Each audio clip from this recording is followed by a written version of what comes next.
In this module, we'll talk about another descriptive statistics that's called measures of dispersion. Since we know that whenever we use statistical methods, we either do descriptive statistical methods or inferential statistical methods. Descriptive statistical method can be graphical, numerical. In numerical, we often do frequency distributions or the summary measures.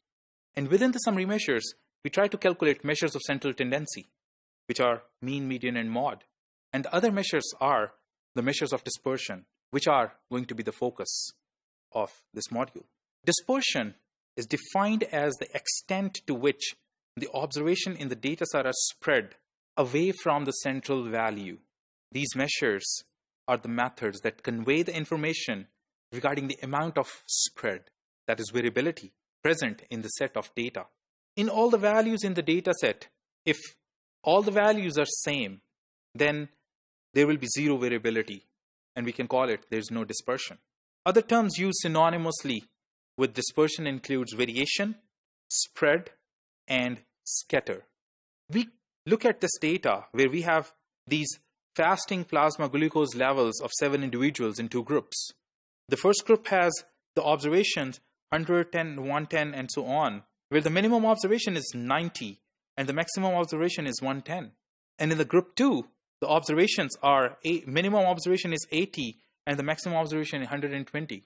If we calculate the mean of both the data sets, it turned out to be 100 and 100 for both datas. But if we look at the spread, they do have different spread. If the value on this number line ranges from, I would say, 90, 100, 110. And on another line, the data shows as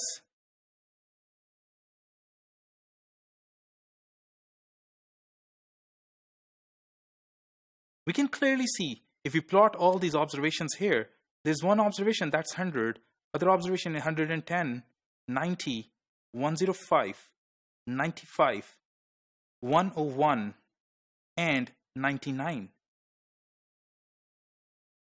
And for the other data that's in the group 2, the first observation is 120, next is 105, 80, 100, 95, 103, and 97. In this data, we can see that overall, in the group 2, there's a bigger spread. All these measures that help us to measure this dispersion, this spread, are called measures of dispersion. We can see it from a frequency curve, from the histogram, from these bar charts as well, where we can see that in this data, there is a bigger scatter of the values, whereas in this data, in the second data, there is a smaller scatter. So therefore, if there is a bigger scatter, the dispersion value, the spread will be more as compared to the second data. We can also see this from a frequency polygon, where both the polygons represent different other datas. And if we look at the mean, both of the data has the same mean. But for the population A, you will see that there is a higher peak as compared to the population B. Whereas in the population B, there is a more spread as compared to the population A. We can also see this from this scatter plot where we plot 2 data at a time. And we can notice from here that there are, for YPC, the data, the values in the blue have much more spread because these are the values which are spread all over, and you can see it from here that their curve is also much flatter and spread out.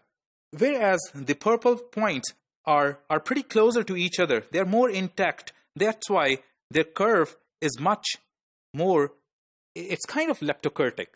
And same is the case with the PPO, that in the PPO, if you look at the purple points, they are all close by. That's why there's a visible peak.